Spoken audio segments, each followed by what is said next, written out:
So, ito na yung ating ito na yung luma nating tripod na, palitan natin to kasi ito pangit na to eh. Yan o, yan. Ito, tatanggalin natin yan. Nakaka-damage ang cellphone yan. Kaya kung meron ka nito, palitan mo na. Mas mura lang ito kaysa ma-damage yung cellphone mo. Yan, palitan mo na yan. Tatanggalin lang natin yan dito. Natatanggal naman yan. Yan.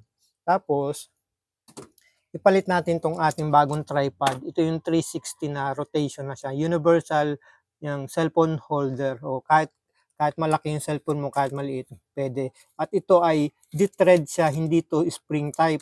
Ibig sabihin, magdidepende yan sa iyong pagpihit nito kung gaano kahigpit nang nakakapit sa cellphone mo para hindi malaglag. So hindi na to yung katulad nitong spring na wala siyang magagawa kundi higpitan. Yan, ito gagawin natin, ikabit lang natin dito yan.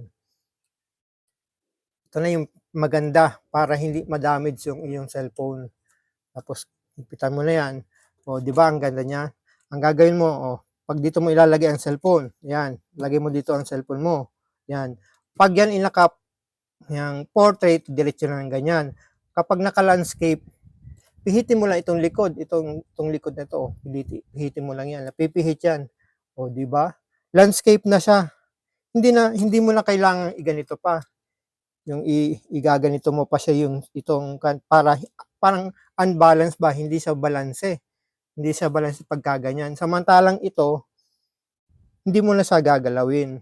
Ito lang ang gagalawin mo yung likod. O, portrait uli. O, portrait mo lang ganyan yan. Tapos, hihigpitan mo yung cellphone mo. Itong side na ito. Naka-thread yan, may thread yan. Itong mahaba na to, thread yan. Mahaba na yan. So, ibig sabihin, nagdedepende yan sa iyong pag-grip o pagpihit. Kung gaano kahigpit. So, hindi madadamage ang cellphone mo. Safe na safe. Kaya kung ako sa'yo, palitan mo na yung mga luma mong kahit yung tripod, hindi mo na palitan. Ito ang papalitan mo. Kasi ito ang magpapadamage at magpapasakit ng ulo mo pagdating ng panahon. Diba? Kung ako'y nakatulong sa'yo, i-click mo lang yung yellow basket at mag-order ka na habang may panahon pa na hindi pa sira yung cellphone mo. Yan. Salamat.